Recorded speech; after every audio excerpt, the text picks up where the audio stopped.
안녕하세요. 연합인포맥스 서영태입니다. 오늘 상하이 이코노미는요, 앞으로 양회도 다가오고 또 중국의 유동성이 한국 시장에 영향을 준다는 한국 증권업계 관측도 있어가지고요, 관련 내용을 준비했습니다. 일단은 오늘 시세부터 잠깐 간략하게 볼게요. 홍콩 항생 지수는 아직 장은 마감 안 했지만 어제의 조정을 약간 만회를 하면서 1.6% 상승하고 있습니다. 선전 성분 지수는 0.28% 약보합세로 마감을 했고요. 상하이 종합지수 같은 경우는 0.6% 가량 상승을 했었습니다. 오늘 제가 읽어드릴 기사는요, 중국의 경제 매체인 차이신의 화싱증권의 소속 이코노미스트인 팡밍 이코노미스트가 기고한 글입니다. 양회를 전망을 했는데요. 양회를 전망하면서 일단 핵심적인 메시지는 대규모 부양책의 필요성이 이미 작아졌다, 이런 진단입니다. 일단 양회에 대해서 설명을 드릴게요. 오늘 3월 4일 전국 이민 정치협상회의가 열리고요. 3월 5일에 전국 이민 대표대회가 열리는데요. 열흘간 일정으로 열릴 계획이고, 그리고 정협 같은 경우는 이제 설명을 드리자면 최고 정책 자문기구입니다. 중국 내에서 최고 정책 자문기구인데 이 두 회의를 묶어서 양회라고 합니다. 전국위원회 한 2,000명 돼 있고, 소수민족 교포, 그리고 중국에 공산당만 있는 건 아닙니다. 작은 소수 정당도 있는데 그 정당 대표들로 구성된 게 이제 정협이라는 것이고, 국정의 어떤 방침에 대해서 토의하고 제안하고 비판하는 기능을 하는데, 정책을 결정하는 기능은 없어가지고 좀 영향력이 제한적입니다. 반대로 이제 전국 인민대표대회 같은 경우는 최고 권력기관이라 할 수 있습니다. 굳이 우리나라 정치 체제랑 비교를 하자면은 국회격이라고 볼 수도 있는데, 이 인민대표들은 약 한 3,000명으로 각 성이나 직할시 자치구, 인민해방군 대표도 있고요, 소수민족 대표도 있고, 이렇게 구성이 됩니다. 중국의 헌법을 개정을 하고 또 기본 법률을 제정하고 제안도 하고, 그러다 보니까 아주 막강한 권력을 가진 기관이고, 또 국가 주석도 인민 대표들이 선출을 합니다. 또 파면도 하고 또 예산도 만지니까요. 전국 인민 대표대회는 아주 가장 중국에서 최대 정치 행사라고 생각하시면 되겠습니다. 근데 일단 무엇보다도 이 최대 정치 행사에서 올해 정부의 경제 운영 방침이 결정된다는 게 한국 투자자분들께서 주목해야 될 이유인데요. 화싱증권의 팡밍 이코노미스트가 어떻게 양회에서 경제 운영 방향이 나올지 전망을 한 것을 최대한 직역을 하면서도 그러면서도 좀 풀어서 좀 읽어드리겠습니다. 일단 팡밍 수석 이코노미스트는 중국 경제가 지금 서서하게 회복 중이라고 말했습니다. 거시 정책이 점차 정상으로 돌아올 것이라고 말하는데요. 그러면서 추세적으로 점차 위험을 예방하는, 리스크를 예방하는 쪽으로 갈 것이라고 말합니다. 해설을 해드리자면 이제 코로나 팬데믹 때문에 경기 부양책을 많이 구사를 했는데 이제 다시 또 정상화를 시킨다는 뜻이고요. 그러면서도 적극적인 재정 정책과 온건한 통화 정책을 이어갈 것이라고 예상을 했습니다. 중국 같은 경우는 이제 정책 앞에 어떠한 수식어가 붙느냐가 중요한데, 이제 온건한 통화 정책이라는 수식어가 지금 상당히 이어져 오고 있고요. 그리고 경제 회복에 필요한 지지력을 그래도 좀 유지를 할 것이다, 이렇게 말했습니다. 기본적으로 여기서 집중해야 될 포인트는 추세적으로는 점차 리스크 예방 쪽으로 간다는 건데요. 중국 자산 가격 리스크는 계속해서 언급되고 있으니까요.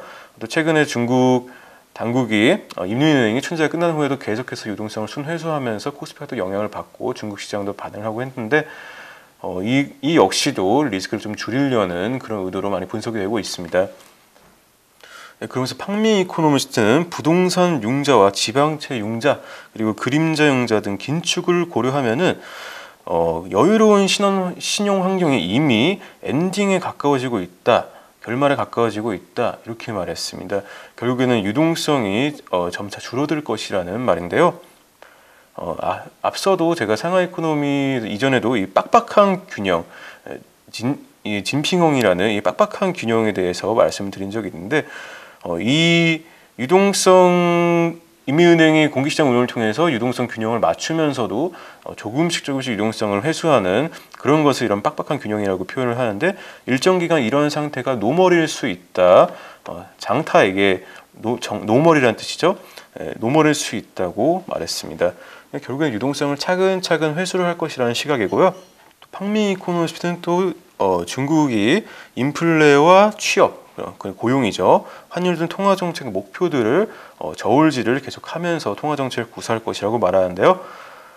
상코멘을 통해서 경제 중국어, 금융 중국어에 관심을 갖는 구독자분들이 계신 것 같아가지고 제가 한 번씩 관련 이제 용어를 좀 설명을 드리는데 오늘 이 문장에서 단어 3가지를 말씀드리면 통장이 뭐냐면은 인플레라는 뜻입니다. 통화 팽창에서 통과 창을 따가지고 이제 통창인데 한국식으로 직독을 하면은 통장이 인플레라는 뜻이고 쪼이 하면 이제 한국식으로 읽으면은 취업이죠. 고용이라는 용어로 쓰이고요. 여기 회리 하면은 환율입니다. 예, 중국에서는 회리라는 말을 이제 한국의 환율을 한어 발음으로 읽으면은 뭐 환류가 되겠지만 중국에서는 이제 어휘의 휘자인데 회리라는 용어를 씁니다. 본론으로 돌아가서요. 또 팡민 이코노미스트는 중국 인민은행이 여러 통화정책 도구 중에 더욱 종합적으로 사용할 것이라 말씀입니다. 그러니까 통화정책 도구를 여러 가지가 있는데 예를 들어서는 지급준비율, 재대출, 재할인, 그리고 중기 유동성 지원 창구인 MLF, 그리고 채권을 이제 매입 사고 파는 여갈피로 공개시장 운영 등이 있습니다. 이러한 통화정책 도구들을 적절하게 좀 다양하게 구사를 할 그런 변화를 줄 거라시라는 전망인데요. 예, 그럼으로써 중국 시장에 충분한 뱅킹 시스템의 충분한 유동성을 유지할 것이라고 그래도 말했습니다. 예, 중국 정부의 통화 정책을 어떻게 운영할지에 대해서 팡민 이코노미스트가 이야기를 했고요.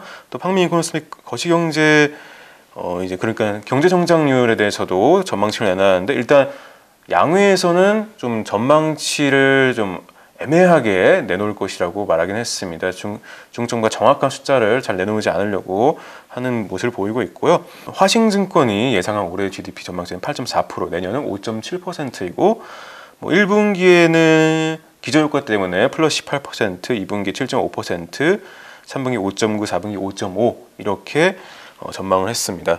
마지막으로 화싱증권은 리스크와 불확실성, 중국 경제가 가진 리스크와 불확실성 역시도 빼놓지 않고 언급을 했는데요.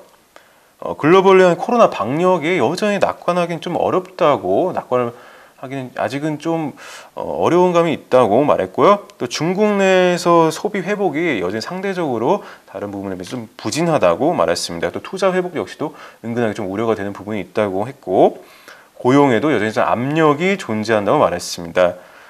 또 이제 선별적인 그런 부양책을 점점 중국 정부 축소할 가능성이 있으면서요.